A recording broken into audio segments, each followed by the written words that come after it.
sus últimas palabras hacia su madre, cuando la tenía de frente, fueron: tengo miedo. Híjole, horrible. Tengo mucho miedo. Volteó a ver a los sacerdotes y literalmente las últimas palabras que Annalise dijo antes de emitir el último suspiro fue: pidan la absolución, el perdón de sus pecados. Ellos decían que un gran terremoto iba a destruir el mundo y que solamente ellos, solamente su círculo, solamente esa familia tenían la salvación. Tenían el poder de salvar al mundo. Y la única manera de hacerlo era mantenerse en oración, porque el demonio estaba rondando. En ese momento ella empieza a gritar que tenía que sacarle el demonio al niño, que porque el demonio lo había poseído. Entre varios miembros de la familia, en una mesa como esta, toman al niño, lo acuestan. La madre, su misma madre, la persona que lo debería de cuidar, de querer, esa persona que lo llevó tantas veces de la mano a la escuela, esa persona que le enseñó a hablar, que lo cuidó, tomó una cuchara y con una cuchara extrajo los globos oculares de su propio hijo.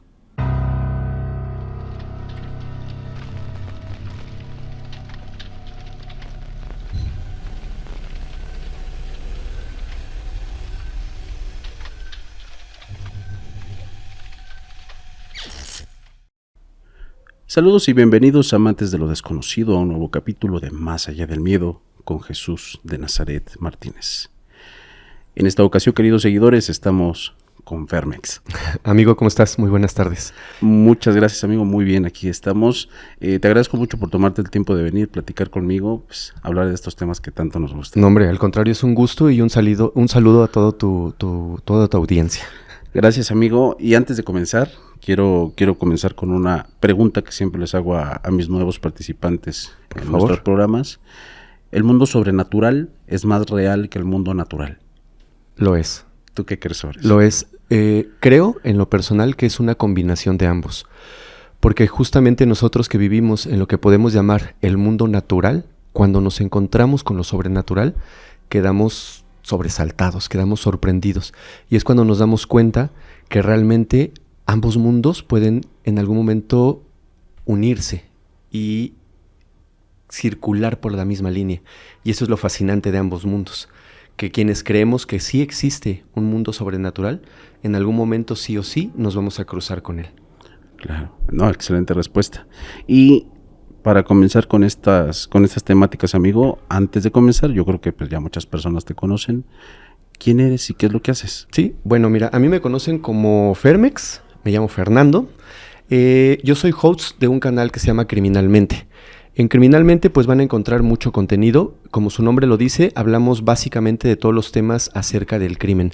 Tanto de temas que están en tendencia, como temas de, pues ya que son viejos, ¿no? Por ejemplo, hablamos de Dahmer, el estrangulador de Boston, pues de asesinos que a través del tiempo, desgraciadamente, con su huella han marcado la historia. Entonces nos encargamos de contarles desde el nacimiento prácticamente de estas personas hasta su deceso o su condena. Pero también tenemos invitados, como te tuvimos a ti ya. Por ejemplo, tenemos invitados donde ellos nos cuentan o casos de tendencia o vivencias personales, o nos cuentan también alguna historia de algún serial famoso. Claro. Y pues sí, te digo, yo creo que la gran mayoría de las personas que están viendo este video ya los conocen. si tienen algún detalle por ahí de que no lo conozcan, pues vayan a sus canales. Sí, mira, nos encuentran en YouTube como Criminalmente, en Instagram y Facebook nos encuentran como podcast.criminalmente. Y si gustan seguirme a mí, pues yo subo contenido también del canal y algunas cositas ahí personales. A mí me encuentran como @fermex22 en Instagram, nada más. Excelente. Pues por ahí dejamos en la descripción todas las plataformas para que vayan y sigan a Fermex y todos sus contenidos. Muchas gracias. Amigo, vamos a hablar de algo bastante delicado. Sí, por ahí vamos a tocar algunos temas que son un tanto fuertes. Que bueno, ¿de qué vamos a hablar, amigo? Mira, traigo dos casos que te quiero contar. Ajá. El primero de ellos es muy fuerte, es el caso de Annalise Michel. Annalise Michel es una chica que en algún momento de su vida le practicaron exorcismos, Sí. pero de una manera brutal. Pero antes de entrar a la historia de Annalise Michel, me gustaría platicarles un poquito, solo un poquito, de qué son los exorcismos. Porque a veces cometemos el error de, en cuanto escuchamos la palabra exorcismo, de inmediato lo relacionamos con la Iglesia Católica. Claro. Sí, sí tiene que ver, evidentemente.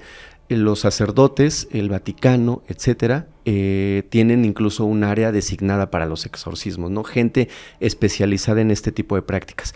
Sin embargo, los exorcismos no vienen de ahí.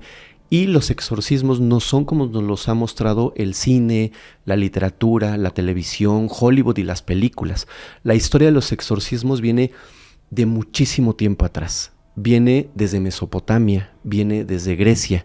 Hay registros de exorcismos en Grecia, hay registros de exorcismos en Mesopotamia. En Mesopotamia, los sacerdotes expulsaban unos demonios que les llamaban Galú o Gayú. Estos demonios eran detectados por ellos porque estas personas que estaban poseídas manifestaban movimientos erráticos, a veces fuerza sobrehumana, hablaban en otro tipo de lenguas no conocidas en ese momento y se expresaban de maneras muy caóticas y muy demoníacas, por decirlo así. Entonces, desde Mesopotamia ya se venían practicando exorcismos. No se practicaban como se puede decir que se practican al día de hoy. Sin embargo, ya había ese registro. En Grecia también había exorcismos. Era diferente la forma en las cuales se manifestaban, pero igual había sacerdotes que se encargaban de hacer estas expulsiones o limpiezas a las personas.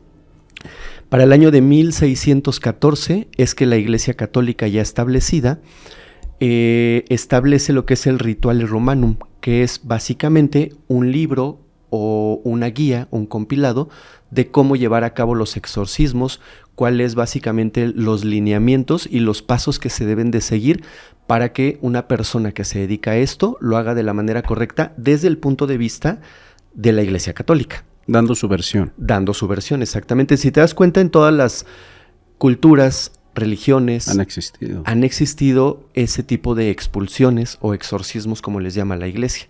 Entonces, desde ahí, bueno, pues ya empieza la Iglesia como a tomar la batuta y ser uno de los principales representantes del exorcismo y quienes estaban autorizados a realizar este tipo de prácticas con esta guía que era lo que los llevaba de la mano a los sacerdotes para poder hacer estas expulsiones. ¿Qué decían ellos o cómo nació esto? Pues lo mismo que en Grecia, lo mismo que en Mesopotamia. Empezaron a ver que había gente que manifestaba situaciones erráticas, gritos, lenguas extrañas, fuerza extraordinaria. No lo vinculaban directamente a una enfermedad mental desde un inicio, sino cuando había toda esta constelación de signos y síntomas. De síntomas, inmediatamente se pensaba que la persona estaba poseída. Ojo, no en todos casos es una posesión. Sí. De hecho, hasta donde yo tengo entendido, no es fácil que una persona sea poseída por un demonio. Si fuera sencillo y si los demonios tuvieran acceso tan fácil a nosotros, pues yo creo que la mitad de la población estaría poseída. No creo que sea tan fácil, creo que sí es real, o sea, realmente creo que sí existe ese tipo de posesiones, ese tipo de seres que pues están por ahí rondando, esperando que bajes un poquito la guardia, que tengas algunos síntomas como pues, no sé, manifestar un poco de maldad, depresión, tristeza, pensamientos oscuros, pensamientos negativos, para en ese momento pues acercarse y tomar posesión de tu cuerpo, ¿ok? Como te comentaba, en Mesopotamia, que es un siglo antes de Cristo, los asipú eran las personas que luchaban contra el caos. Lo hacían a través de magia y lo hacían a través de amuletos. Hacían estas expulsiones. También hay un dato que a mí que me suena mucho. Fíjate, en Mesopotamia, los sacerdotes invocaban un demonio más poderoso para sacar al demonio que tenía esa persona dentro, el cual la estaba poseyendo. Entonces, a mí se me hace Está muy interesante. Es muy interesante porque quiere decir que de alguna manera tenían control y contacto con un mundo espiritual oscuro. Una jerarquía también. Exactamente, porque era un demonio más fuerte. Y en este caso, fíjate que también había visto en este tipo de informaciones que incluso algunos de los niños que eran los que creían que eran los más propensos a ser atacados por estas entidades, les ponían pequeñas figurillas de las deidades o de los demonios prácticamente, más grandes. Sí, para que los cuidaran. Para cuidarlos. Pero pues ahí la pregunta sería, ¿estos demonios les ponías las figuritas para que los cuidaran o se los estabas entregando básicamente? Claro. ¿No? O sea, no sé, a mí me surge esa duda. Pasa el tiempo y en el siglo I después de Cristo hay un historiador muy famoso que se llama Flavio Josefo, no sé si has escuchado hablar de él. Bueno, es un historiador súper famoso que pues se encargó en su tiempo, en su época, de recabar muchísimas historias, tanto bíblicas como históricas básicamente. Y Flavio Josefo, en una de sus narraciones, habla de una persona llamada Eleazar. Eleazar contaba con un anillo del rey Salomón y esta persona era muy famosa en esa época porque se encargaba de hacer exorcismos, pero él tenía una forma muy particular. Él hacía una invocación con el anillo de Salomón frente a la persona que él pensaba o asumía que estaba poseída y sacaba al demonio por la nariz. Órale. Entonces, no sé describir muy bien esto, pero se decía que cuando el demonio salía a través de la nariz de la persona, dejaba rasgos fuertes de violencia.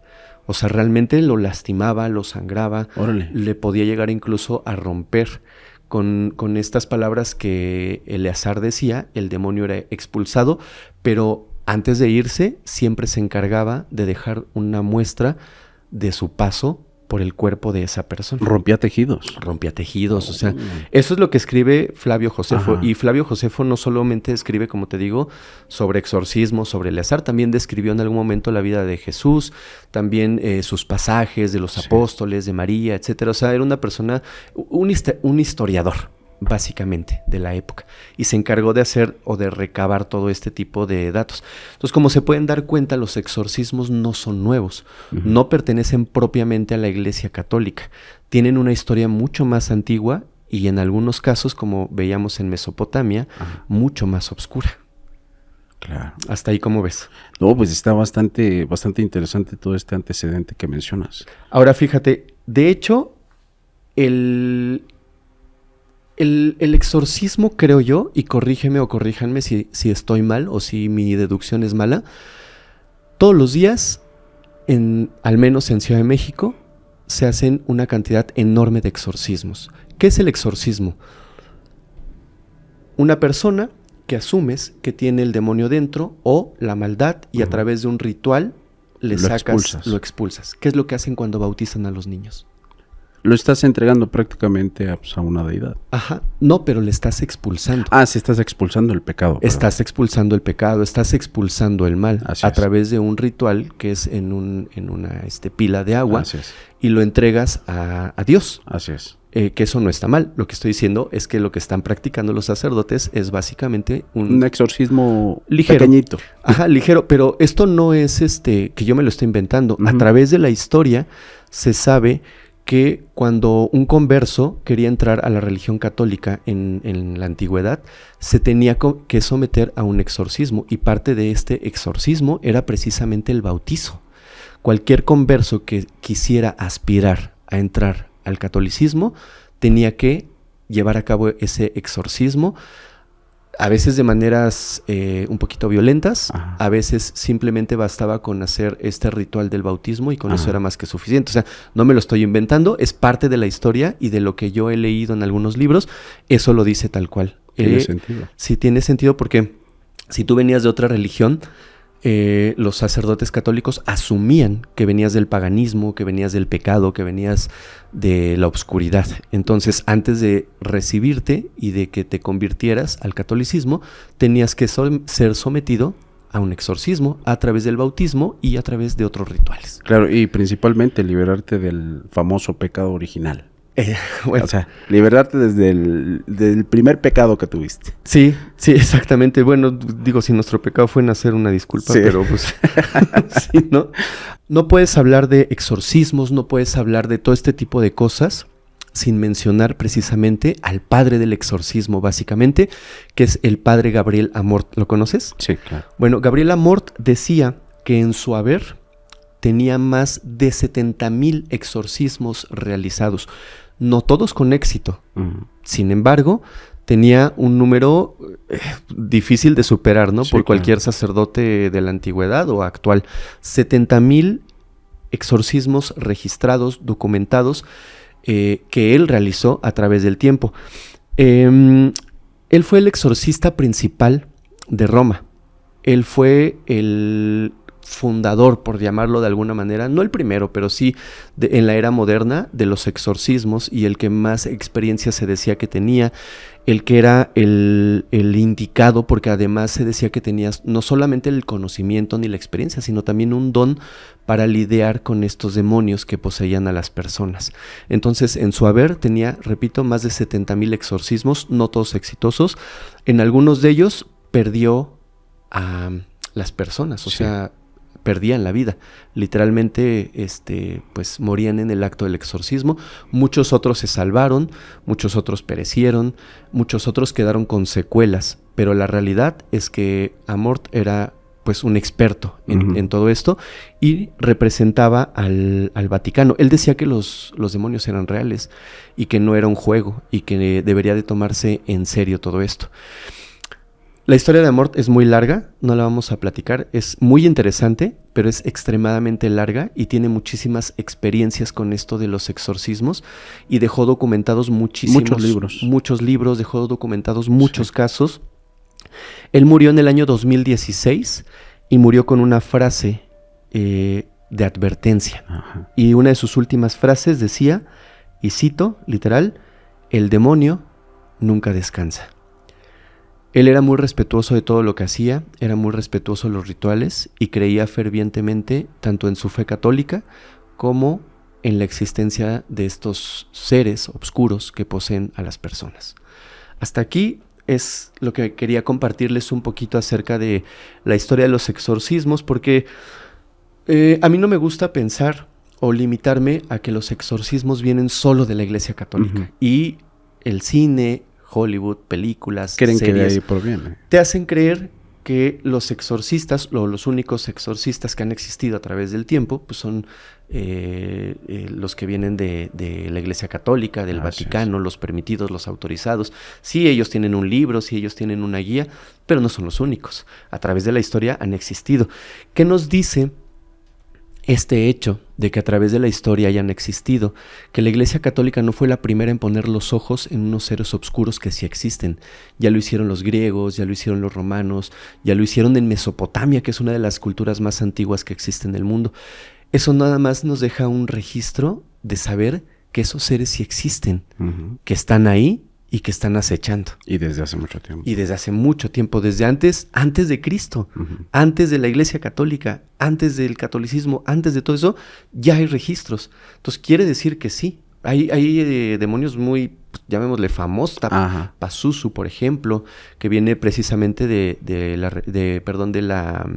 Mesopotamia, de esa época de Mesopotamia, y otros tantos que al día de hoy los siguen mencionando. Son celebridades. Moloch.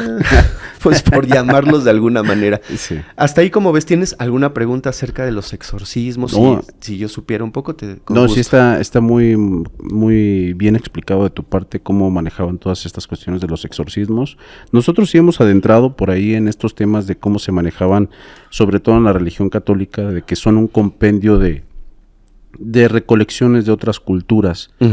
Todo lo que pertenece a la Iglesia Católica, muchos de los elementos vienen de otras culturas. Así es. Y las personas pues se fanatizan en que pues, no es así, pero totalmente. Pues es que te digo, viene de mucho antes, pero solamente conociendo un poquito de la historia, no digo que yo la conozca, me encantaría conocer totalmente todo el contexto de este tema, pero con un poquito que leamos nos podemos dar cuenta de muchas cosas. De muchas cosas, y que la historia no comienza cuando nos lo marca la Iglesia. Sí. La historia comienza mucho antes. Siglos y siglos atrás. Así es. Entonces, sabiendo esto, me gustaría comenzar con la primera historia que te traje el día de hoy, que es la historia de Annalise Michel. Para quien no sabe, les voy a dar un poquito de contexto de quién era, cómo vivía, cuál era su vida y cómo fue que fue evolucionando o creciendo su caso. Annalise Michel nace el 21 de septiembre de 1952 en Baviera. Esto está ubicado en Alemania Occidental. Su caso se hizo muy grande, su caso se hizo mediático, inclusive hay películas inspiradas en Annalise. Sí, porque es un caso muy polémico. Conforme vaya yo pasando en la historia, se van a dar cuenta por qué es polémico y por qué no voy a justificar a los padres de Annalise porque van a ver lo que pasó y lo que hicieron. No los justifico, sin embargo, sí entiendo el por qué hicieron lo que hicieron en algún momento, pero no se justifica para nada. Porque pudieron haber tomado las dos vías sin ningún problema y la historia de Annalise hubiera sido totalmente distinta. Ella, para empezar, fue criada en un hogar sumamente católico. Era un hogar sumamente devoto. La cabeza de ese hogar era su madre, aunque estaba también su padre.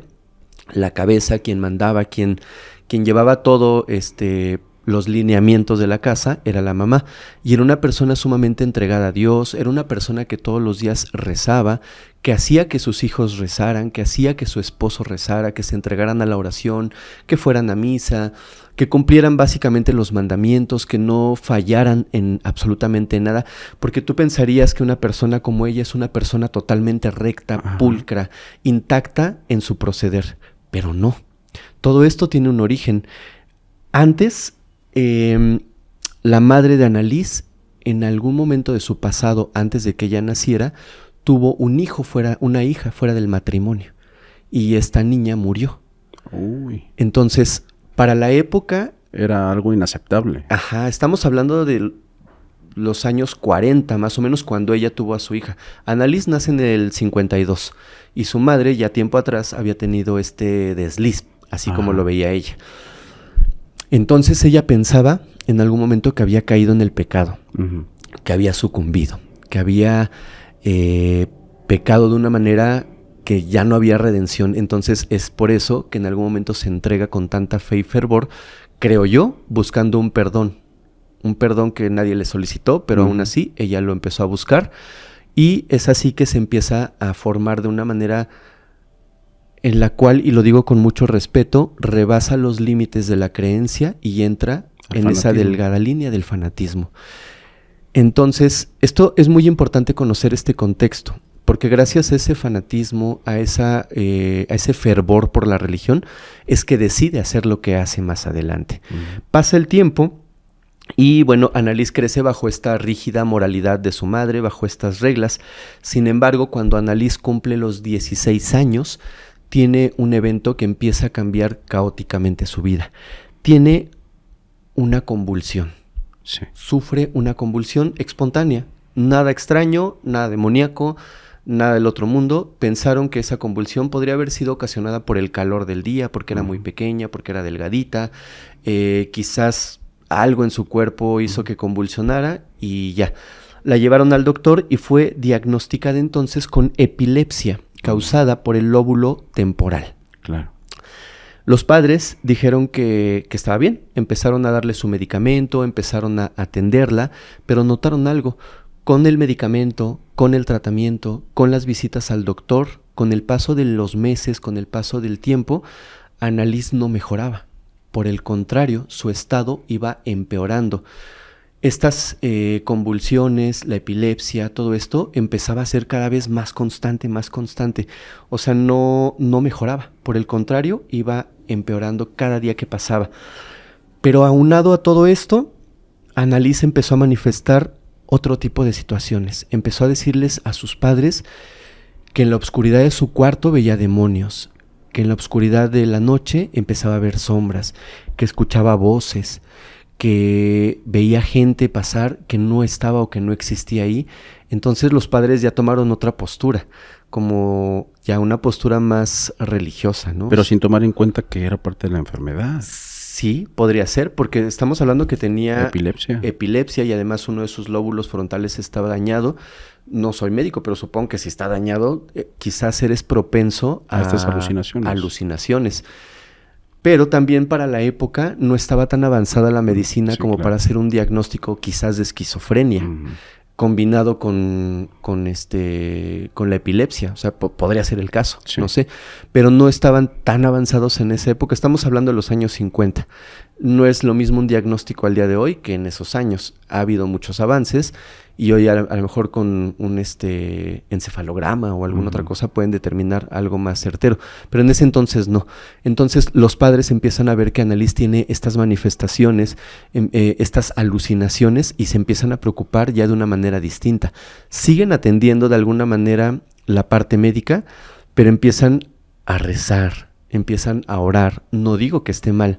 Digo que deberían de haber seguido ambos caminos. La línea que ella seguía. Sí, o sea, tendrían que haber seguido ahí. Annalise fue hospitalizada en un hospital psiquiátrico de Würzburg.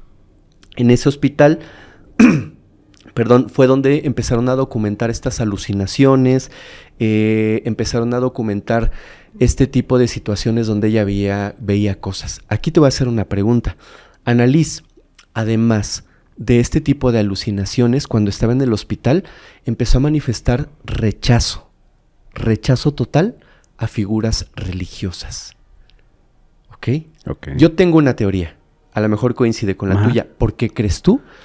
Todo apunta, ¿ok? Empezó con convulsiones, siguió con voces, continuó con imágenes y posteriormente con el rechazo voluntario de imágenes religiosas. No se le podía acercar una cruz, una imagen, una virgen, etcétera. ¿Por qué crees tú? Yo creo que el fanatismo que había por parte de su familia era influyente en ese tipo de comportamientos de esta chica. Porque también lo hemos mencionado muy continuamente, que cuando las personas son sometidas a un estrés religioso, pueden llegar a suceder estas cosas. Fíjate que pienso exactamente lo mismo que tú. Pienso que ese fanatismo que le fue inculcado desde que nació prácticamente hasta los 16, 17 años es algo que desgraciadamente ella ya lo veía con repulsión. Sí. Estaba cansada, de una vida rezando, hincada, en silencio, sin poder manifestar quizás alegría, juventud, eso que los jóvenes pues traen cuando son jóvenes, claro, ¿no? O sea, esa alegría, ese impulso por convivir con más personas, tanto de tu sexo como del sexo opuesto, es lo más natural del mundo. Entonces creo que eso fue una parte que el subconsciente o el consciente quizás de Annalise empezó a tener ese rechazo por decir, no, ya no quiero. Pero su familia no lo vio así. Su familia lo vio totalmente de una manera adversa. Su familia entonces pensó que definitivamente Annalise estaba poseída. En ese momento empezaron a dejar un poquito de lado los tratamientos médicos. Los seguían teniendo, pero ya no eran tan... pues ya no tenían esa inclinación porque pensaban que la medicina en ese momento no estaba funcionando, no estaba de su lado y no era lo que ellos querían. O sea, ellos querían que su hija se aliviara ya y su diagnóstico, el de los padres, era precisamente posesión. Sometieron a Annalise a muchos procesos antes del exorcismo de oración, ayuno, ya sabes, todo este tipo de cosas que son como una especie de ofrenda. Y el estado de Annalise empezó a ver deteriorado físicamente. A tal grado que entre la enfermedad, la ansiedad, la depresión, el hecho de las convulsiones y todo este rollo, en algún momento ella tomó la decisión de acabar con su vida. Afortunadamente no lo logró, pero lo intentó. En alguna etapa de su vida está documentado que lo intentó porque ya no soportaba. O sea, ya el ambiente en el que vivía, lo que escuchaba, lo que veía, todo eso, y no teniendo ya, poco a poco, habiéndole retirado paulatinamente la atención médica, pues menos. O sea, estaba estresadísima. Estaba estresada, estaba enojada, estaba mal. A eso súmale toda esa locura que ya tenía, donde Annalise llegó un momento en el que ya no podía distinguir la realidad de la fantasía. Ya no sabía si esas voces, si esas presencias realmente estaban ahí o eran parte de su mente. Entonces llega un momento en el que está envuelta en ambos mundos, no sabe qué hacer y se encuentra frente a unos padres religiosos, fanáticos, que deciden alejarse totalmente de la medicina convencional de la época y empezar a buscar, más allá de otro tratamiento médico, una solución religiosa. Empezaron entonces a buscar exorcismos, porque pues los medicamentos no funcionaban. Ellos directamente lo buscaron. Ellos buscaron quién. No, ellos no lo sabían hacer. Ajá. En primera instancia, ellos se acercaron a la Iglesia Católica. Sí. O sea, seguían las reglas. Fueron a la iglesia, fueron con su sacerdote de confianza. Su párroco, sí. Y le dijeron, oiga, pasa esto y esto y esto. El sacerdote escuchó, analizó, vio los resultados médicos y les dijo, no, tu hija no está poseída, tu hija necesita ayuda médica. Nosotros, mi iglesia, mi congregación o como le quieras llamar, no nos vamos a hacer cargo de este tipo de situaciones con ella específicamente, porque lo que tu hija necesita es un tratamiento médico. Se te niega rotundamente el acceso a cualquier sacerdote que pueda realizarte un exorcismo. Porque más allá de hacerle un bien a tu hija, iba a empeorar. La vamos a empeorar. ¿Qué es lo que tienes que hacer? Regresa por favor al hospital y pues ve que le den el tratamiento adecuado. Para ellos, aún viniendo de una autoridad eclesiástica, que era para ellos lo máximo, aún viniendo de ahí, ellos dijeron, no, el padre está mal, el padre no nos quiere atender por algún motivo. En algún momento hasta han de haber pensado el padre ya está del lado del demonio y no quiere ayudar. Y pues siguieron su búsqueda. Siguieron su búsqueda en el mismo camino de la iglesia, pero digamos que lo buscaron como por abajito del agua, por afuera. Empezaron a preguntar en iglesias, empezaron a preguntar entre conocidos, si alguien sabía de un sacerdote que llevara a cabo este tipo de exorcismos. Todo esto, recordemos, en el contexto lineal de que Annalise seguía en total agonía todos los días, mientras sus padres estaban buscando esta persona que pudiera ayudarles. Es así que entre preguntar en un lado, preguntar en el otro, consultar, indagar, investigar, llegan a dos sacerdotes católicos. Ellos eran Ernest Alt y Arnold Renz. Ernest y Arnold eran sacerdotes que tenían una formación católica y tenían el conocimiento de todo este contexto de los exorcismos. Sabían cómo se hacían, se supone que tenían experiencia, se supone que ya habían hecho exorcismos en el pasado y que eran confiables, por llamarlo de alguna manera. Entonces, estos sacerdotes, Ernest y Arnold, van a la casa de Annalise, la analizan y dan su veredicto. Sí, está poseída. Y nosotros dos nos vamos a encargar de hacer esos exorcismos que se necesitan. Ahí es donde empieza el verdadero infierno de Annalise, cuando estos dos sacerdotes creen tener el poder para liberarla. Ellos en ningún momento preguntaron acerca de las pruebas médicas, ellos no preguntaron del seguimiento, si se le estaba dando seguimiento médico por este daño en el lóbulo temporal que le habían diagnosticado, por las convulsiones, etcétera. Ellos se fueron directo a la parte del exorcismo, o sea, la parte religiosa. Ellos entonces son quienes empiezan con todos los exorcismos de Annalise y la familia deposita prácticamente toda su fe en ellos. Y en ese momento, la familia entra en un conflicto entre la fe y la ciencia. Y tienen que tomar una decisión. Esta decisión no se la pidieron los sacerdotes, la tomaron ellos. Sabían que si dedicaban parte de su tiempo a la ciencia, podrían perder mucho tiempo en lo espiritual. Y si dedicaban tiempo a la otra contraparte, pues lo mismo. Entonces deciden abandonar una de las dos partes al 100% y entregarse a la otra. En este caso, como es evidente, el tema médico. Abandonaron al 100% el tema médico, lo dejaron a un lado, no volvieron a darle medicamento, no volvieron a llevarla a un doctor y la entregaron totalmente a manos de estos dos sacerdotes. Empiezan entonces los exorcismos sin un tratamiento, sin una supervisión médica. Después de que estos sacerdotes empezaran esta sesión de exorcismos, empezaron a detectar, según ellos, que Annalise estaba poseída por una cantidad impresionante de demonios. Pero no eran cualquier demonio. Eran demonios con nombre y apellido.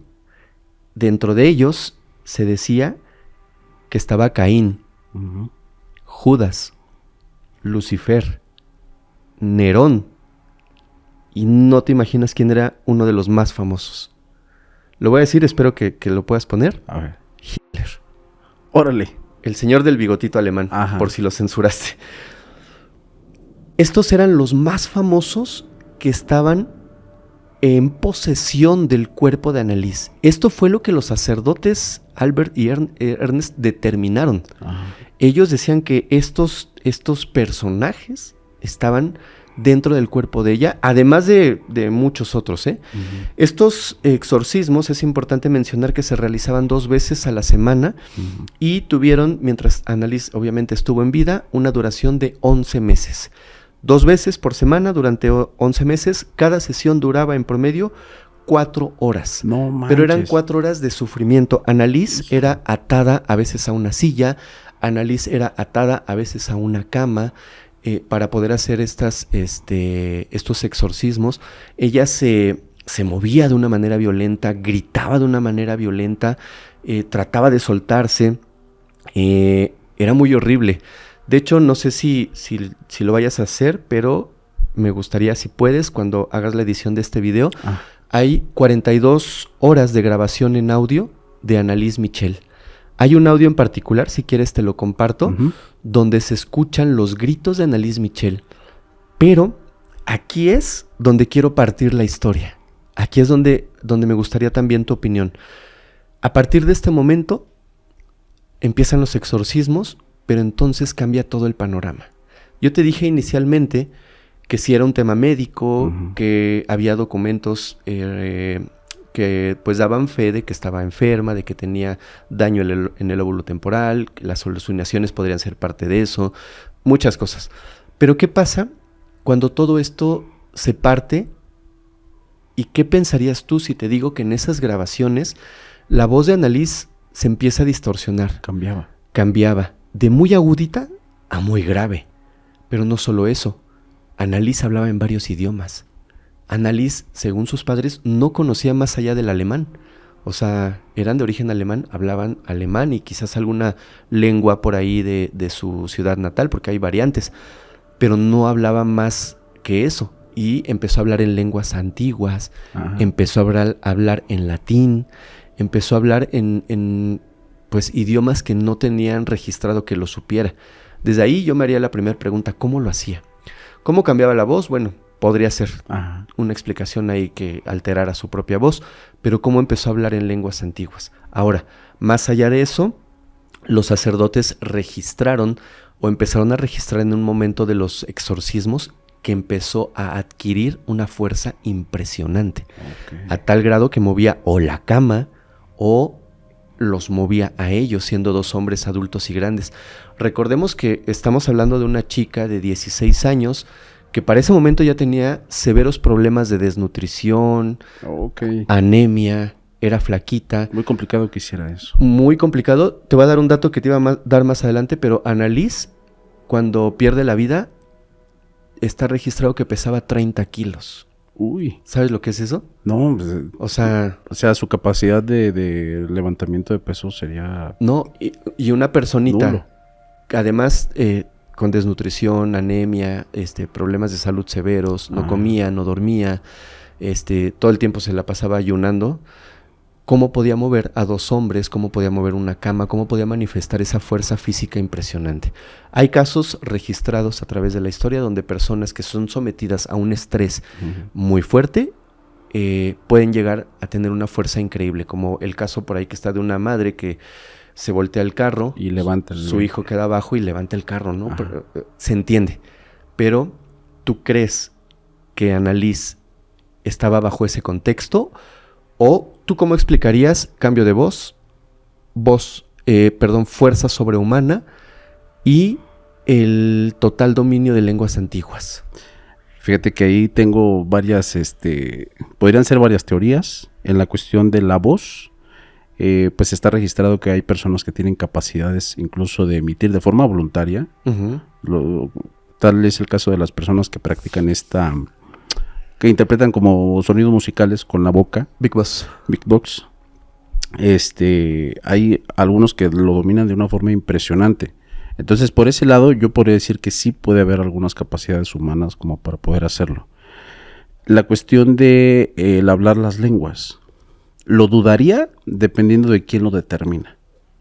Porque también en muchas de las manifestaciones que hay por personas supuestamente poseídas, es que hablan en otros idiomas. Sin embargo, muchas de las palabras que emiten, pues ¿quién determina que si es otro idioma? Uh-huh. Si en este caso la persona que escucha la lengua, es su origen de lengua es...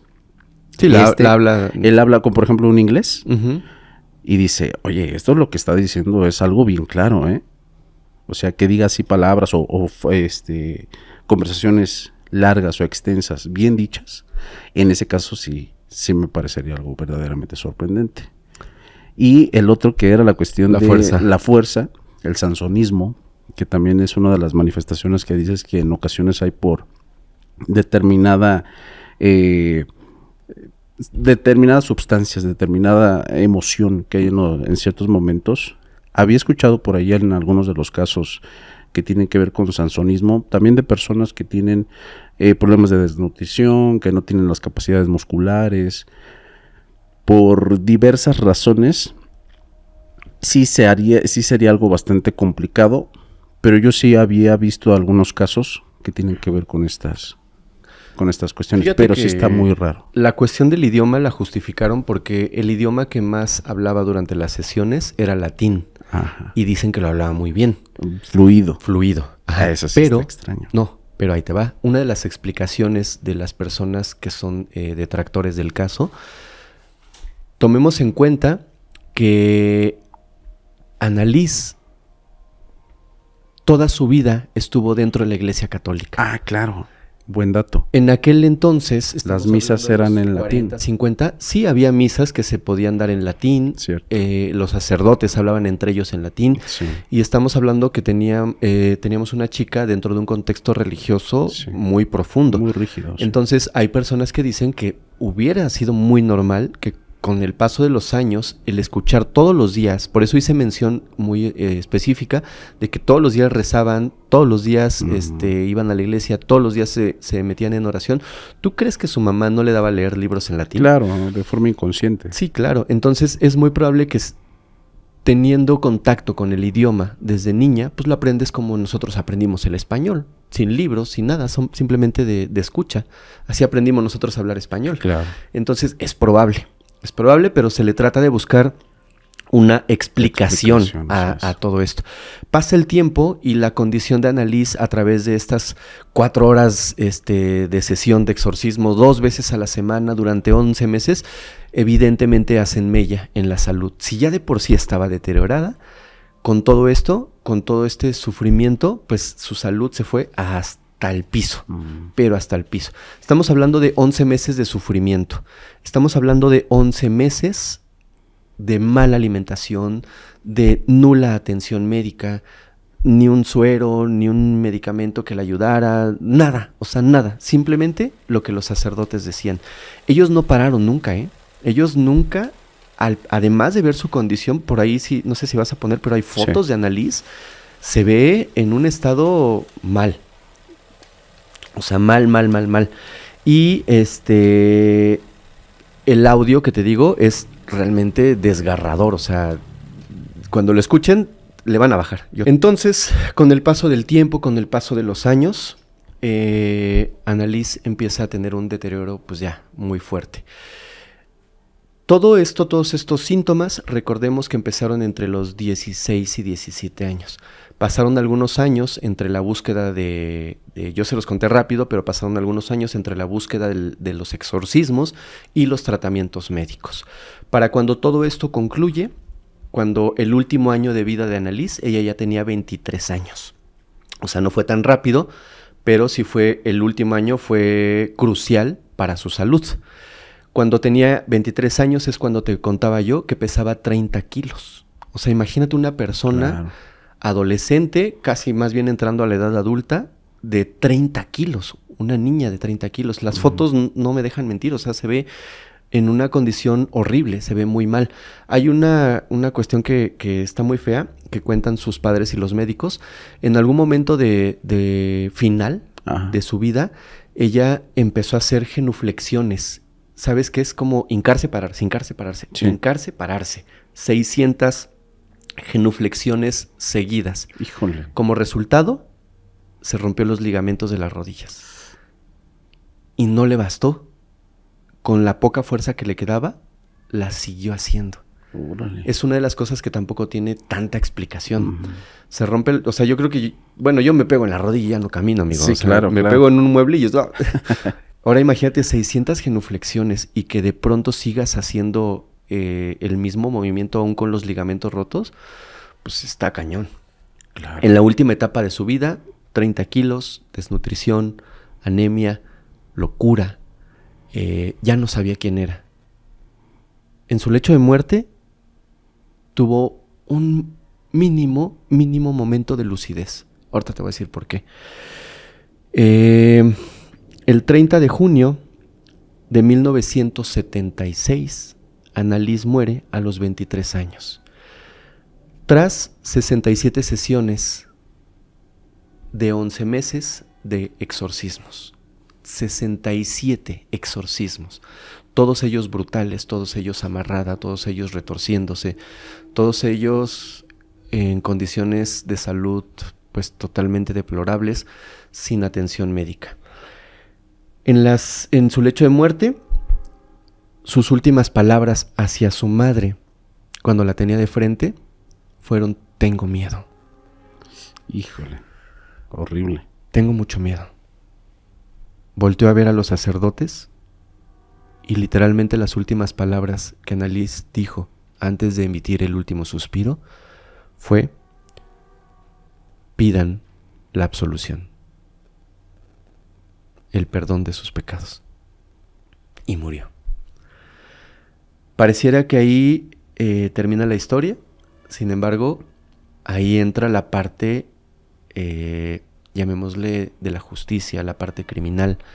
Porque evidentemente cuando Annalise muere, pues se da aviso a cuando los médicos que tienen que emitir el acta de defunción la ven, dicen: oye, ¿Qué hiciste? ¿qué pasó? O sea, ¿qué le hicieron?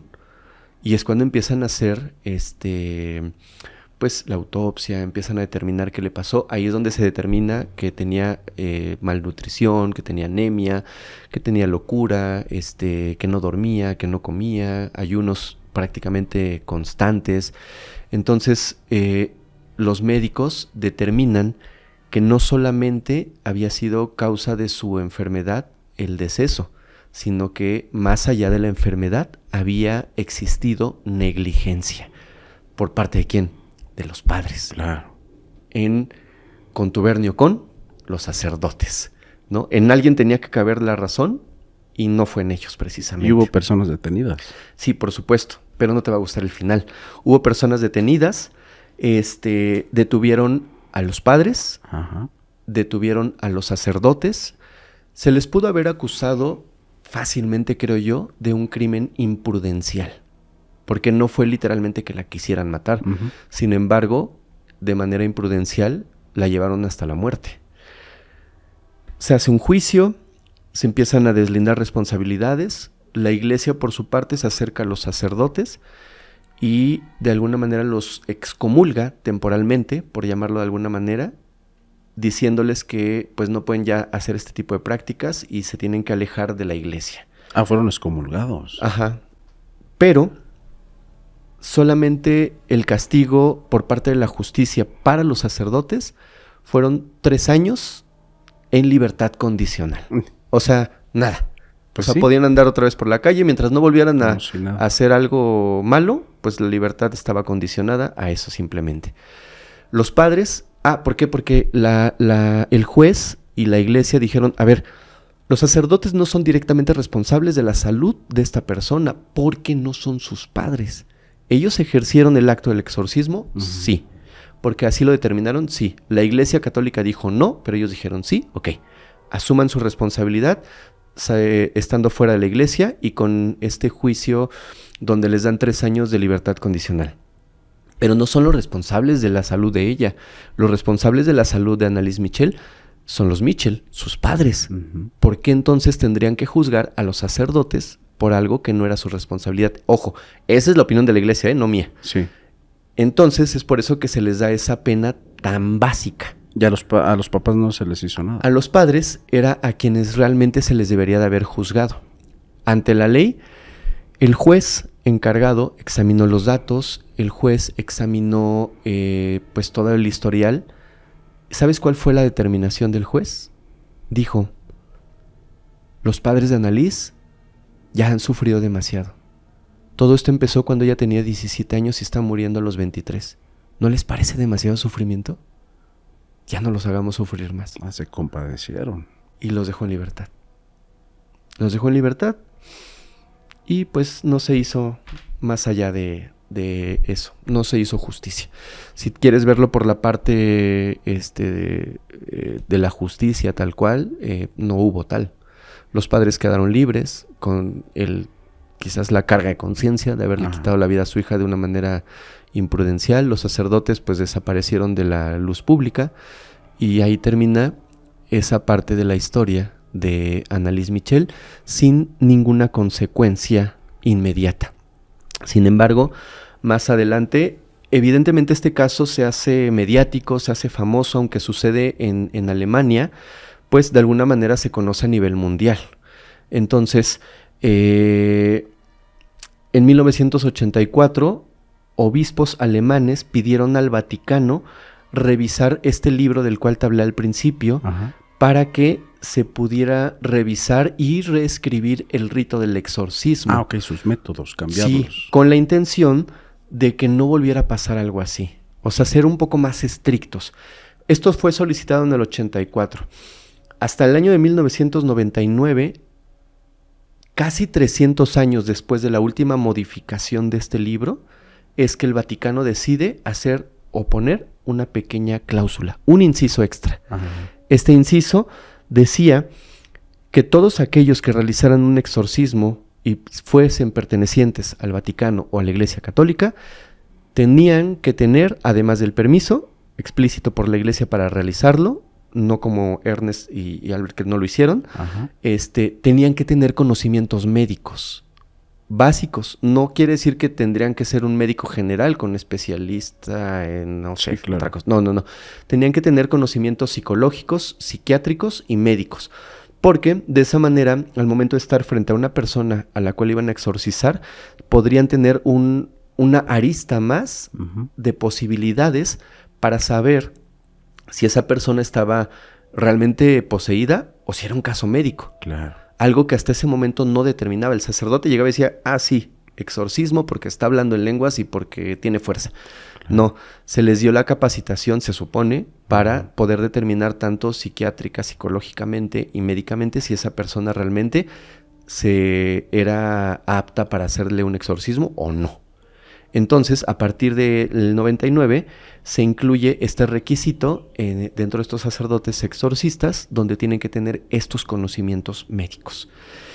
Pues con el objetivo, evidentemente, de evitar tragedias como la que sucedió con Annalise Michel. Caer en el mismo error. Caer en el mismo error una y otra vez. De hecho, sí son bastante rigurosos para la cuestión de los exorcismos. No aceptan a cualquier persona y siempre el protocolo, por lo menos en nuestras diócesis, tienes que ir a tu parroquia, o sea, a tu lugar. Después de la parroquia, si el párroco decide que sí es algo positivo, vamos donde está el obispo, la diócesis, el encargado de la diócesis, y ahora sí esta persona determina si necesitas a un exorcista. Y está bien. Yo creo que es el procedimiento Está adecuado. bien porque estos dos sacerdotes llegaron de la nada y se aventaron 60 y tantos exorcismos en 11 meses, pues obviamente acabaron con la vida de ella. Claro. Ahora, si nos ponemos muy analíticos, ¿de qué lado te pondrías tú? Ya te conté el contexto médico, ligeramente, y también el contexto religioso con lo que se refiere al exorcismo. ¿Tú crees que tenía un poco de ambos? Yo creo que sí hubo bastantes negligencias. Y yo diría y haría la invitación a las personas que siempre hacemos esa invitación, fíjate curiosamente, de que antes de adentrarse a temas energéticos, brujerías, posesiones, siempre descarten los temas médicos. Siempre los temas médicos van por delante. Sí, por no supuesto. al revés. No. Porque puede ser algo perjudicial. Sí, totalmente de acuerdo. Creo que acercarse primero a un médico, un especialista y tener la opinión quizás no de uno, hasta de varios, Claro. cuando es un caso muy complicado, difícil, es bien importante para no caer en este tipo de cuestiones, porque aquí desgraciadamente se cayó en el fanatismo. Sí.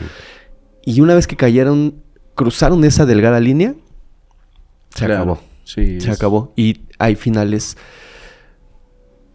El cruzar esa línea del fanatismo, de verdad, te lo aseguro, te lleva a finales extremadamente trágicos. Muy, muy trágicos. Así es. Hay una historia que, si me permites, es Adelante. una historia corta, pero desde mi punto de vista, si les pareció impactante la historia de Annalise Michel, esta historia de verdad rebasa todo lo que te acabo de contar, pero por mucho, pero por mucho. Esta historia es la historia de la familia Ríos García. Dentro de la familia Ríos García había varios miembros. El papá, la mamá, los abuelos, Ujú. la mamá del niño central de la historia, desafortunadamente, que era Fernandito, que en aquel momento tenía 5 años, era un niño súper pequeñito. Al igual que la familia de Annalise Michel, era una familia que vivía en un contexto religioso muy profundo. Ellos eran cristianos. Ojo, aquí quiero hacer una aclaración. Yo no estoy ni estaré en contra de ninguna religión, ni juzgo tampoco ninguna. Ujú. Por el contrario, las respeto todas.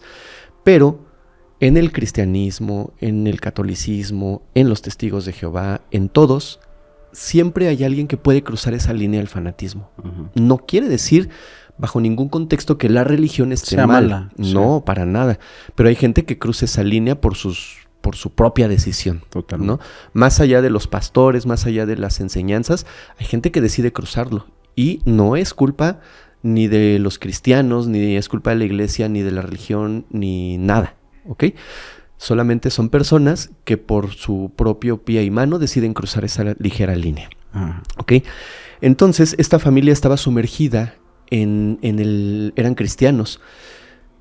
Ellos vivían en Netzahualcóyotl, ¿ok?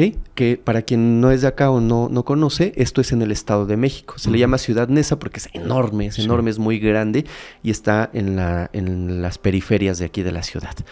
Ellos vivían en Ciudad Neza, eran, repito, una familia con raíces muy profundas, eran cristianos, y los vecinos que vivían alrededor de su casa constantemente decían que escuchaban cánticos, que escuchaban rezos, cánticos alegres, rezos. Eran una familia muy devota, eran muy amables con la comunidad, salían, platicaban, trataban de esparcir su palabra entre sus vecinos. Era lo más obvio, ¿no? Cuando ya caes en este tipo de cosas tan profundas, pues si a ti te hace feliz, tratas de esparcirlo con los demás para que también encuentren, de acuerdo a tu visión de la vida, esa felicidad o encuentren ese perdón que en este caso ellos buscaban. Entonces los vecinos los describían como una familia promedio, normal, muy religiosos. Hasta ahí la dejamos, ¿no? O sea, promedio, normal, muy, muy enfocados a su religión. Y constantemente escuchaban estos cánticos en la mañana, en la noche, ya sea que ellos los cantaran o que pusieran discos, no sé, lo que sea, ¿sale? Entonces tenemos el contexto de esta familia, amable. Pero ¿qué sucede? El 24 de mayo del año 2012 se empiezan a escuchar unos gritos en la calle. Fuertes. Eran los gritos de un jovencito, de un adolescente que tenía, si no me equivoco, 17 años. No se sabe el nombre de él por evidentes motivos. Sale gritando y empieza a pedir auxilio, auxilio, auxilio, ayúdenme, ayúdenme. La gente iba amaneciendo, era apenas las 7:45 de la mañana. O sea, la gente empezaba a circular por la calle en bicicleta, en moto, en carro, las escuelas, al trabajo. Y la gente que iba pasando, que era bastante, se le queda viendo. Y el niño empieza a gritar, lo están matando, lo están matando. Y la gente se alarma y le dice, ¿qué pasa? ¿Estás bien? Y él le decía, lo están matando adentro. Entonces la gente se queda sacada de onda y lo único que pueden hacer unas personas que iban pasando por ahí es tratar de calmarlo y pedir una patrulla. Afortunadamente iba pasando una patrulla, La paran y le dicen, oigan, no sé qué está pasando, no sé qué tiene este niño, pero está en estado de shock, y el niño estaba llorando y empieza a gritar. Cuando la patrulla se para, le preguntan qué pasa y les dice, dentro de mi casa lo están matando.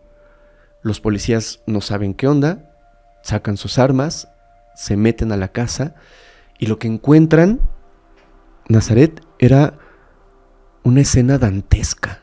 Era algo increíble. Los policías, cuando entraron y vieron lo que vieron, no daban crédito, no sabían qué estaba pasando. En algún momento de la historia quedan en shock, hay confusión, pero también saben que tienen que actuar. ¿Qué encontraron dentro de la casa?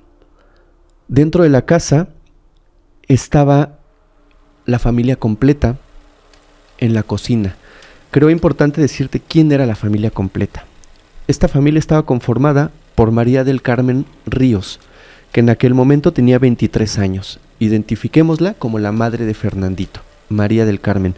Estaba también Ruth Lisbeth, de 22 años, hermana de Carmen, tía de Fernandito. Estaba Jesús Ríos, de 25 años, hermano de Carmen, tío de Fernandito. Estaba Yesenia Macías, de 20 años, también parte de la familia porque era pareja de Jesús, del hermano. Si te das cuenta, 23, 22, 25 y 20, jóvenes todos. No hay justificación, ya eran adultos. Pero había dos personas más dentro de este círculo. Estaba Marta García Vargas, de 48 años, que era la abuela de Fernandito.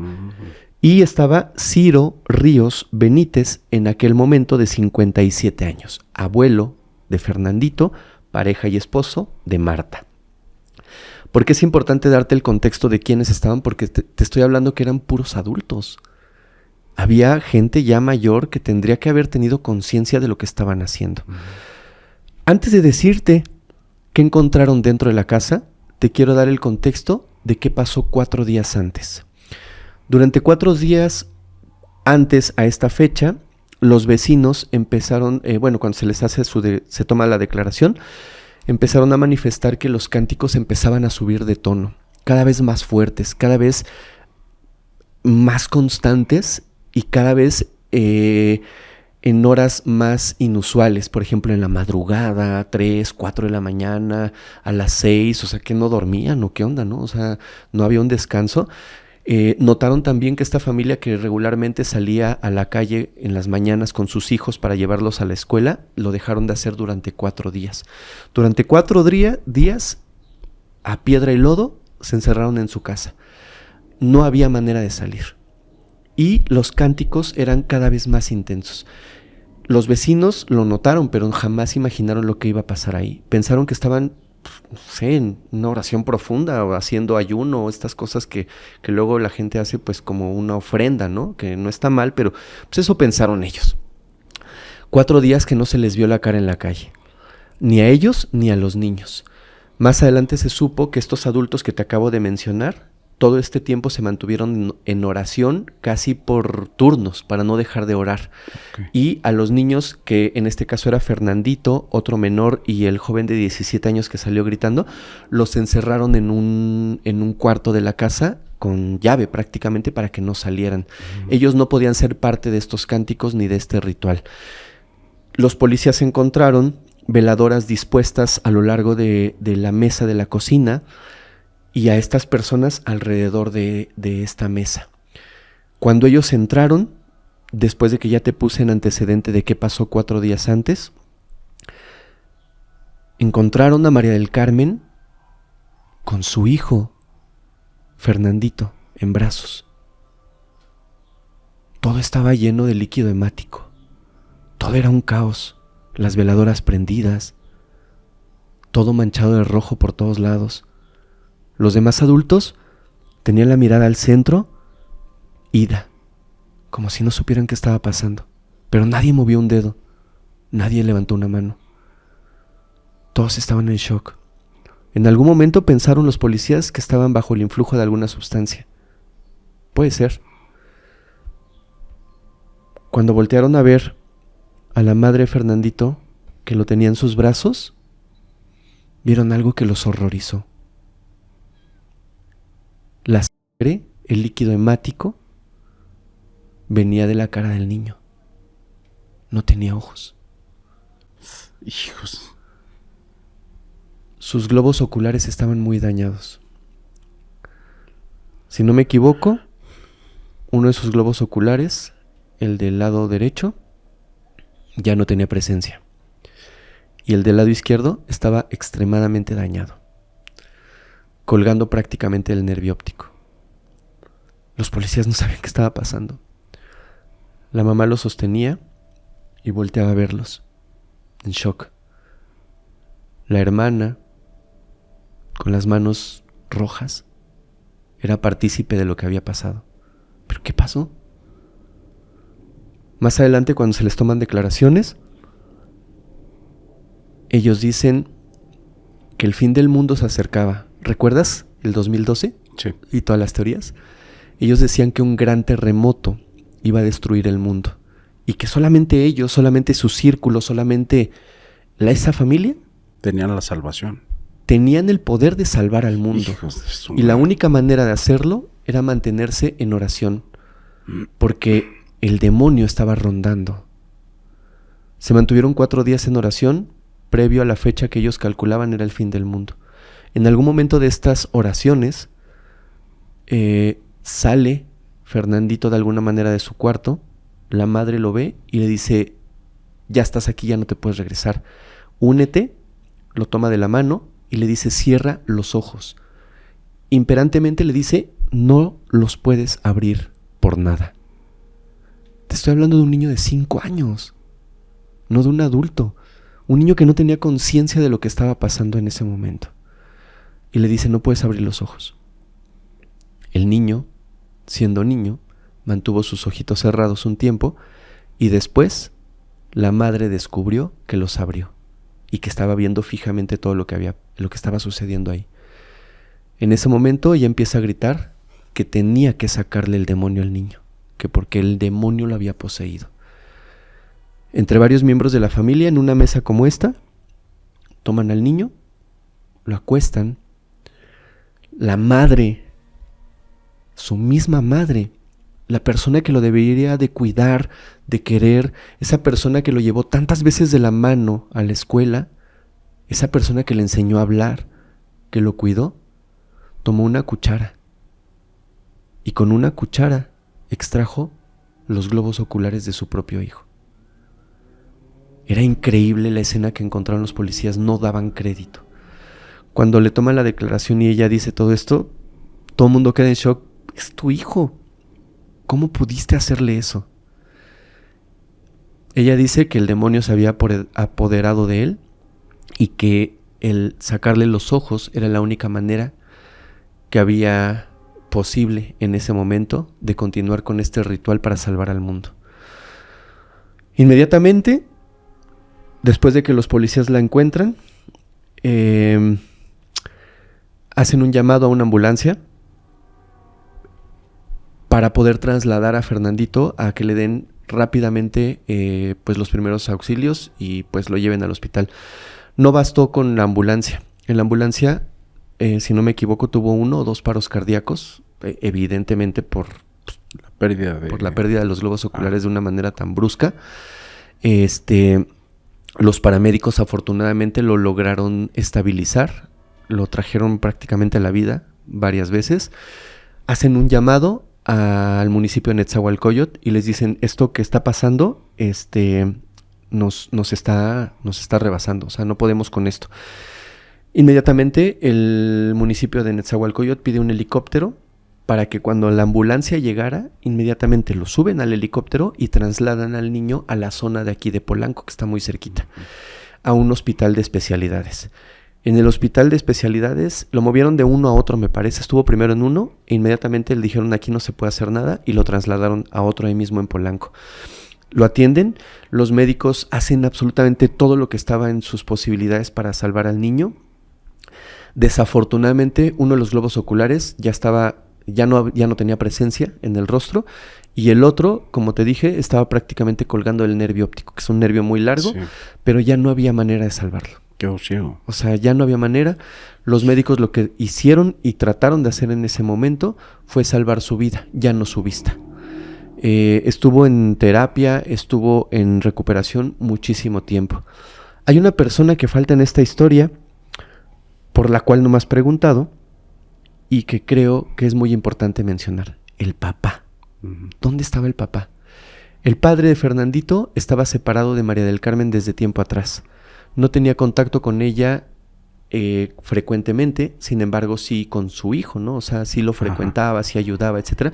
Pero pues esta separación hacía que él viviera en un sitio, ellos en otro, como se da en muchos contextos familiares, que no está mal, pero pues se separaron, ella se quedó con el niño y él los frecuentaba.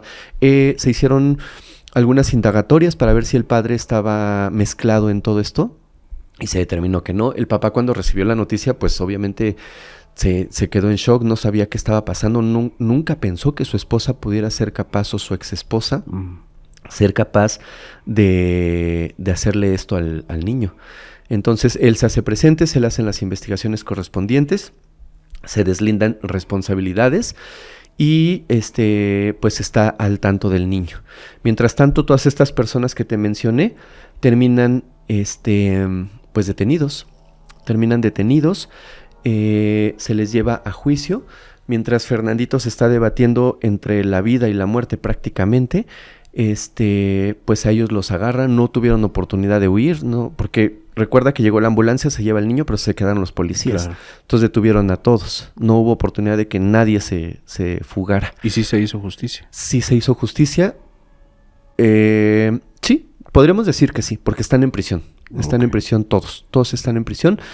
Te digo, ya cuando se empiezan a deslindar responsabilidades, se determina que el papá no tuvo nada que ver y se le da tiempo después la custodia total del niño. Muchas fundaciones se acercaron al niño para ayudarlo, para darle prótesis, para darle ayuda psicológica, para darle ayuda psiquiátrica, porque el golpe que había recibido, más allá de un golpe físico, pues también el impacto emocional era demasiado fuerte. Entonces se empiezan a juntar varias asociaciones pues para darle el apoyo. En aquel entonces, si no me equivoco, era Erubiel Ávila, era el gobernador del Estado de México, y quien fue después esposa de Peña Nieto, se me fue su nombre, Angélica Rivera. Sí. Estaba como presidenta del DIF en aquel momento. Ellos también se acercan y bueno, ofrecen apoyo, y lo que hace Erubiel Ávila en aquel momento es regalarles una casa. Ya más adelante, cuando todo empieza a sanar, le regala una casa en el Estado de México, si no me equivoco, en Cuauhtlán Izcalli, al papá de Fernandito, para que se alejaran de Ciudad Neza para empezar, y también tuvieran un espacio, pues, donde volver a empezar su vida. Sí. Ellos la aceptan, y hasta donde se sabe, se fueron a vivir para allá con sus demás hijos y con Fernandito. ¿Pero qué pasó? ¿Qué pasó con estas personas?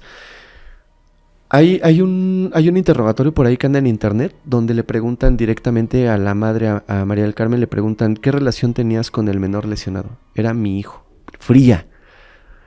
Si tú crees que has visto la mirada del mal en algún video, en algún serial que encuentres por ahí, entrevistas de Dahmer o de cualquiera de estas personalidades famosas, ¿se queda corto? Se queda corto. Hijos. Busca los videos, busca las fotos de María del Carmen, agachada, viendo al frente y sin un ápice de remordimiento. Fría, dura, como si lo que hubiera hecho estuviera bien y no se arrepintiera absolutamente de nada. Otra de las preguntas que le hicieron es muy fuerte, pero le preguntaron: ¿quién le sacó los ojos a tu hijo? Y ella responde: entre mi hermana Lisbeth y yo. Nunca dice que no. Le preguntan el por qué, y ella les dice: porque el fin del mundo se acercaba y era la única manera de alejar al demonio. Viene un gran terremoto que va a acabar con el mundo entero, y nosotros estábamos orando por ustedes, ¿no? O sea, casi pecadores. Sí, de verdad, no tenía un ápice de remordimiento, o sea, lo aceptó tal cual todo lo que hizo. Se lleva a cabo el juicio y se les empieza a dar sentencias. Desde mi punto de vista, la sentencia es corta, tomando o teniendo en cuenta que los principales implicados, que eran ella y la hermana, en aquel momento tendrían entre los 23 y 25 años, como ya te mencioné anteriormente. Se les dieron 30 años de prisión. una multa de 105,208 pesos para reparación del daño, más 129,385 pesos. O sea, Nada. 250,000 pesos y 30 años de cárcel. Nada. Desde mi punto de vista, debieron de haber recibido específicamente ella y la hermana, Lisbeth, cadena perpetua. Porque no está instaurado en México la pena máxima, la pena capital. Si no, créeme que serían, pero candidatas directas. Claro. Todos los demás, José Luis, Ruth, Yesenia, los abuelos, igual 30 años de prisión por calificado y por tentativa, más los agravantes. Y las multas oscilaron más o menos, de hecho hasta menos, 105,000 y 59,000 pesos por reparación del daño, o sea, 160,000 pesos. No existe una cantidad de dinero, amigo, no existe una cantidad que puedas plasmar en un cheque que le regrese a este niño lo que le robaron. No comprendes cómo su propia madre le hizo lo que le hizo. O sea, no hay palabras para esto. Desde mi punto de vista, fue mínima la sentencia. Fueron demasiado piadosos con todos. No solo con la madre y con la hermana, también con los familiares, porque eran adultos, estaban presentes. No podían hacer algo, meter las manos. ¿Ellos no dijeron que estaban bajo el control de esta mujer? No, estaban bajo su propia voluntad. Ellos dijeron eso. Sí, o sea, nunca dijeron, es que ella nos controlaba o nos amenazaba. Ajá. Jamás hubo un testimonio por parte de los demás donde se indicara que pues que estaban bajo el control de ella o que era una secta. O sea, todos lo hicieron. Ahora, hay algunos análisis toxicológicos que se dieron a conocer después en los cuales indican que en algún momento sí estaban bajo el influjo de alguna sustancia. Okay. Aún así, no creo que pierdas la cabeza a tal grado como para hacer lo que hicieron. Vean las fotos, o sea, vean las fotos de la madre, o sea, te juro, la maldad se refleja en sus ojos. Y ahí está desintoxicada. Y ahí está, exactamente, ahí está desintoxicada. Entonces, la foto es estremecedora, o sea, la foto te dice que la maldad sí existe y que más allá de lo que puedas creer que esa maldad viene de un demonio, la maldad humana es peor. Y como hablábamos al principio del capítulo, algunas situaciones reales superan cualquier situación o de fantasía, o de mitos, o de leyendas. Porque la realidad a veces es más cruel, es más cruda que cualquier libro de terror. Y esta historia es una de ellas. Reciben esta condena. Te digo, el padre de Fernandito se va a vivir a Cuautitlán Izcalli con él.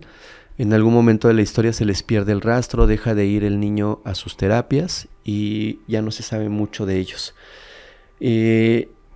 Esta señora se dice que dentro de la prisión la tienen súper cuidada, porque evidentemente su caso se hizo famoso, se hizo conocida dentro de prisión y más de una presa la iba a ultimar ahí. La tienen amenazada, o sea, lo que ella no esperaba es que dentro de prisión hay personas que son peores que ella. Sí. Que tienen también una línea que no cruzarían como lo hizo ella, es muy probable, pero sí lo harían por otras cuestiones. Claro. Y la tienen amenazada que en algún momento, en algún descuido, le van a pagar con la misma moneda y le van a quitar, pues, los ojos. Híjole. Entonces la tienen súper cuidadísima hasta donde yo leí para que no suceda este tipo de cosas. Hay algo que me llenó de gusto. Vi un video recientemente, hace como 2 o 3 meses, que se empezó a hacer viral. Es un video de Fernandito. Ajá. Al día de hoy, pues el niño ya está grande, ya es un adolescente. Sí. Y su papá subió un video donde pues trae unos lentes oscuros, pero está tocando la batería. Pero así a todo lo que da, como bien contento. Y la nota decía que pues pasaron los años, el niño trató de recuperarse, al día de hoy es un niño feliz, vive con su papá, con su familia, me imagino que el papá rehizo su vida en algún momento, etcétera, pero el niño tuvo una inclinación muy fuerte por la música. Por la música. No sé si cante, ojalá que sí, pero lo que sé es que tocaba la batería, tocaba la guitarra, tocaba varios instrumentos, se inclinó literalmente por la música, o sea, tuvo una inclinación por todo ese tipo de cosas. Y en el video se le ve bien. No sé ni se sabe más allá de ese video de él, pero por lo que puedo ver, o lo que refleja el video es que es un niño que está contento, que está practicando. La batería está como en su casa, se ve que está como en su cuarto, que está tocando la batería y que pues le está echando ganas a la vida, ¿no? Que a pesar de aquello que su madre le quitó, la arrebató con furia, él hoy, al día de hoy, lo ha sustituido pues con una actitud realmente admirable. Claro. Y eso es lo último, al menos que yo supe de Fernandito. Bueno, por lo menos tuvo un final un poco más alentador, ¿no? Ajá, exactamente. ¿Cómo ves? No, pues muy, muy interesantes. Amigo, es muy raro, muy raro que me quede callado en los capítulos. Y cuando me quedo callado es porque realmente disfruto los capítulos. Muchas gracias, qué bueno. Entonces, amigo, quiero agradecerte muchísimo por esta charla, por esta plática. Bastante interesante todo lo que nos platicaste. Gracias. Y pues yo espero que más adelante se vuelva a repetir. Las veces que tú quieras, yo estoy puesto para venir acá. Y antes de irnos, ¿dónde te pueden encontrar? ¿Quién eres? ¿Qué bueno, pues, como ya les había dicho al principio, a mí me conocen como Fermex, me llamo Fernando, pero todo el mundo me dice Fermex. Ajá. En mis redes sociales personales, que nada más manejo Instagram, me encuentran como @Fermex22. Tengo Facebook, pero la verdad es que no lo uso. O sea, ahí está, pero no lo uso. Pero en Instagram, @Fermex22. Pero me gustaría más que le echaran un ojito al trabajo que estamos haciendo en el canal de YouTube de Criminalmente, así tal cual lo encuentran. Criminalmente. En Instagram y Facebook nos encuentran como podcast.criminalmente. Y ahí pueden ver todo lo que subimos. Tenemos una comunidad muy bonita, de verdad. Es una comunidad súper padre. Tenemos una comunidad muy unida. Es una comunidad muy bonita. De verdad, quien vaya, se integre a la comunidad de Criminalmente, les va a gustar la experiencia. Somos súper unidos y todas las personas que van llegando con el paso del tiempo se integran y les gusta el ambiente que hay en los videos, en Facebook, en Insta, etcétera. De verdad, no se van a arrepentir. Échenle un ojito al trabajo y les va a gustar. Claro, amigo. Muchísimas gracias por haber participado aquí en mi canal y pues ahí también nos ven en el canal de Criminalmente, claro, participando contigo. Claro que sí. Muchísimas gracias. Gracias a ti. Y a ustedes, queridos seguidores, muchísimas gracias por haberse quedado hasta el final de este capítulo de Más Allá del Miedo con Jesús de Nazaret Martínez. Nos vemos hasta la próxima.